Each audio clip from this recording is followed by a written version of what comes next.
Welcome everyone to this NPQ Mentor information video. Whether you're joining us from internationally or from the UK, thank you very much for watching. My name is Nadia Delagana Campbell and I'm one of the programme leaders at UCL, part of a team responsible for developing and delivering the National Professional Qualifications alongside our network of delivery partners. Thank you so much for undertaking the role of the NPQ Mentor and supporting your participants. Today I'd like to talk to you about UCL's values and vision for the NPQ programmes, an overview of what the programmes involve, and finally, your part in this. Alongside this video, please do have a good read of the NPQ Mentor Handbook, which has lots of practical guidance for you. So this new iteration of the NPQs find their inception in the DfE's teacher recruitment and retention strategy. You can see the quote from this document. There are no great schools or settings without great teachers, and no other profession is as important in shaping the lives of the next generation. And at UCL, we believe this is key. There are many different reasons participants may be undertaking their NPQ, but at the heart of that lies the shaping of the lives of the young people we all work with, be they in a nursery setting or children about to leave their full-time education completing their A-levels. So we know that the most important influences on people who work with children and young people are found in their school or setting. And that when the culture is right, it's a wonderful job and it's a privilege to be part of that profession. And what we also know is school leaders are responsible for creating that culture.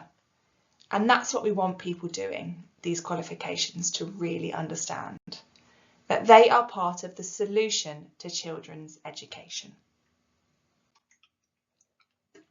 So in this context, the NPQs find themselves part of what the DfE refer to as the golden thread. It begins with initial teacher training and then moves into the early career framework, which supports new teachers in their professional development. The NPQs find themselves at the next phase of a teacher's professional development.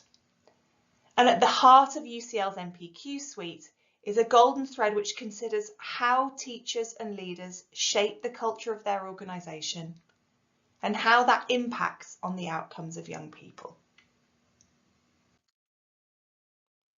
And you can see that demonstrated really clearly on this graphic here, which really shows that journey through the golden thread and shows how nationally and internationally the NPQs break down into two areas. Specialist qualifications, which you can see first, and there are 5 on there, and then leadership qualifications, and there are 4. And I'll talk in more detail about both of those shortly.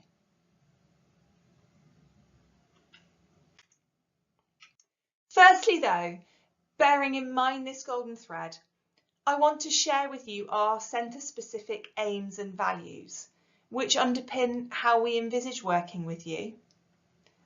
And at UCL, we have a really strong set of values. These informed how we've gone about shaping the learning experiences that your participants will encounter over their programmes. So we hope that as your participant engages with our delivery partners and colleagues through various different learning spaces, they'll develop their criticality with the research that they engage with, their learning will deepen, they'll collaborate with colleagues in new and powerful ways, and you will see them really activate new knowledge into practice, which we hope enhances equity. And as you work with us as mentors, we hope that you will experience our values of collegiality and trust, openness and optimism, respect and kindness, excellence and integrity. And that's really why our model is based on one with delivery partners. We want to really work with and develop the system and enable support systems to grow and develop all over the world that really enable teachers and people who work with young children to develop professionally in the context that they're actually working in. So what you can see here is a breakdown of the suite of the NPQs. The specialist programmes, which you can see here, are 12 months long and are broken down through a series of domain content areas within 3 modules. And you can see who they've been designed for. Each one of these: leading teaching, leading teacher development, leading behaviour and culture, leading literacy, and leading primary maths. Now, across the programmes, implementation, teaching, and professional development are included in every one of these qualifications. But there might be differences in the programmes. For example, in leading literacy, we have developing language, reading and writing. And in leading teacher development, we have a big focus around designing and delivering effective professional development. The domains of all of these programmes are covered in your handbook, so you can look there at the ones for the specific programmes in more detail. And on this slide, you can see our leadership NPQs: senior leadership, headship, executive leadership, early years leadership, and for special educational needs coordinators. And leadership NPQs are 18 months long, and again are broken down into a number of different qualifications with different target audiences, all again 3 modules. Similarly, participants experience a range of domain areas, which you can see again in your handbook in detail. And it's really helpful once you start working with your participant to understand the domain areas that they have to go through. And what you can see here is exactly how participants move through the programmes. So this first route map is for leading teaching, leading teacher development, leading behaviour and culture, and leading literacy. And you can see exactly how it breaks down. So firstly, there's an induction conference at the start, which supports the beginning of the programme. And participants in each module will complete a learning audit. They'll have peer learning groups, formative assessment tasks, and check-ins with you, their mentor. Finally, they'll complete a learning audit review before they finish with a programme impact report, and there'll be more about that for you later on. At the end of the programme, because each module follows through in a similar way, they'll complete their consolidation conference before moving on to their final assessment. And that's how all of the programmes roughly are structured, but I'm going to talk you through some key differences now. So, for example, this is for leading primary maths, which is a specialist programme, so roughly follows that same trajectory. But the induction conference here is a longer induction because there's some really bespoke content for leading primary maths. That first peer learning group and the ones that follow are 4 hours rather than the 3 hours from the previous. And now I'm going to show you how that looks different for the leadership programmes. This one is for NPQ SL, NPQ EYL and NPQ H. Again, it follows a really similar structure in each module with peer learning groups, although these are shorter at 2 hours. And now in each module, there is a face-to-face event, a longer day for people, which is a chance for them to really come together and network instead. Other than that, it follows a really similar pattern. For the NPQ EL, for our executive leaders, again, there are some slight differences because this includes residentials. Rather than those face-to-face events in each module, there are residential sessions which include overnight stays in a lovely hotel for the participants to really have that opportunity to build that network. Finally, for our NPQ Senko, there are some quite big differences with the other leadership programmes. Partly the induction conference, which is a face-to-face regional conference that really introduces them in a kind of structured way to that content and some of the actual curriculum.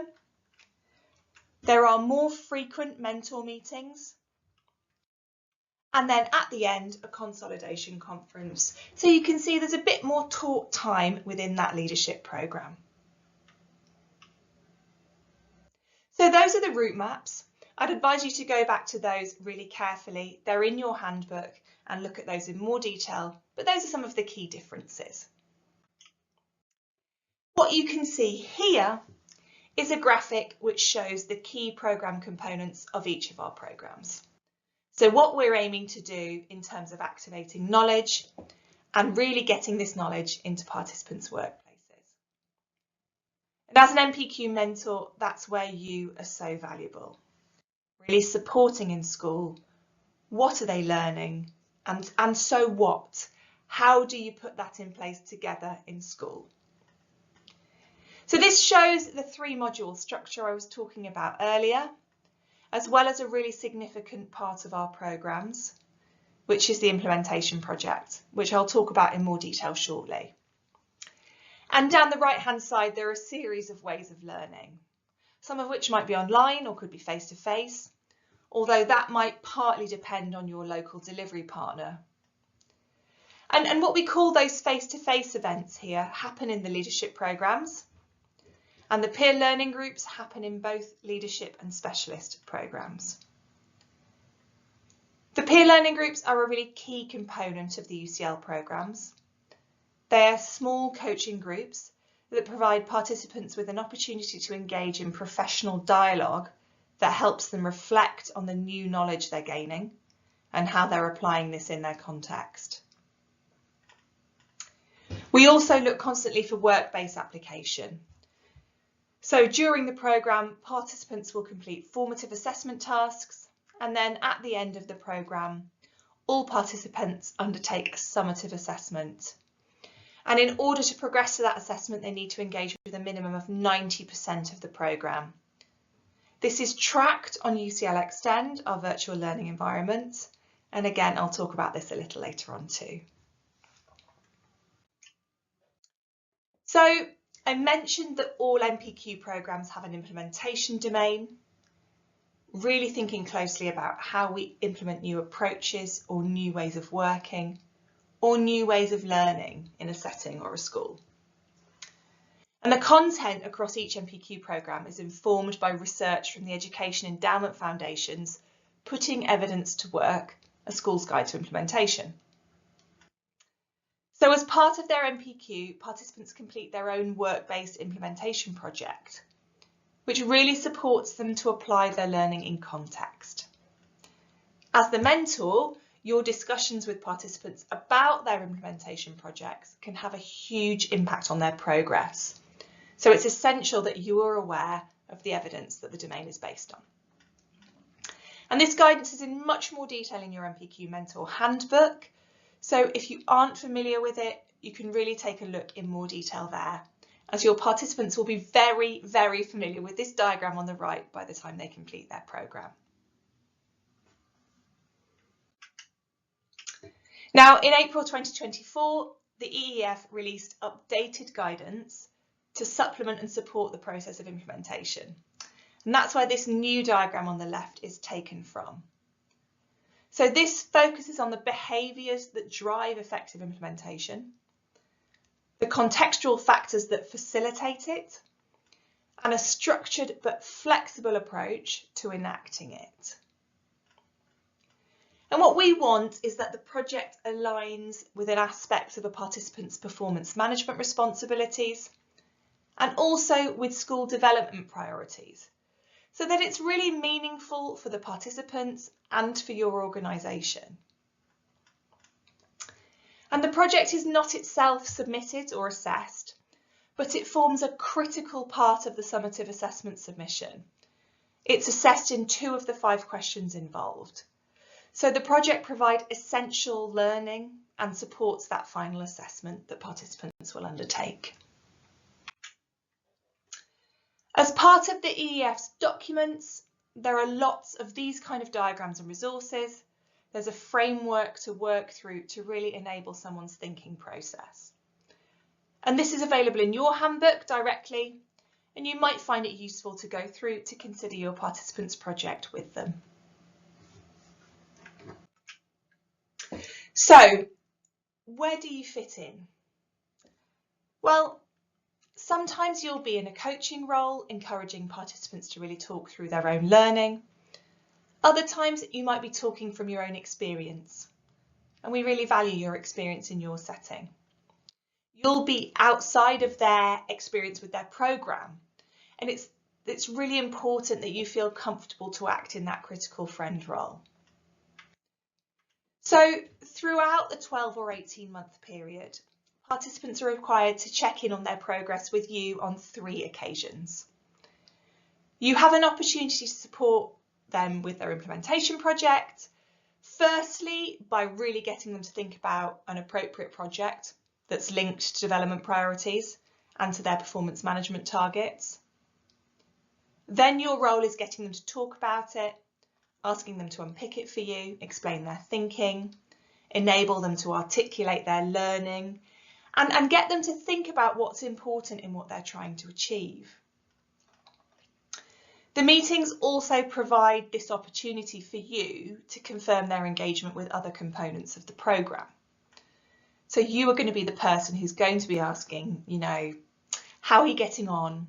When was the last time you did some self-study? What's your key learning? And they will then confirm that they have met you and that they have completed their formative assessment tasks on UCL Extend. And we really believe that through engagement with the NPQs, schools will see whole school improvements. But we also need a mechanism for capturing some of those school-based improvements in participants.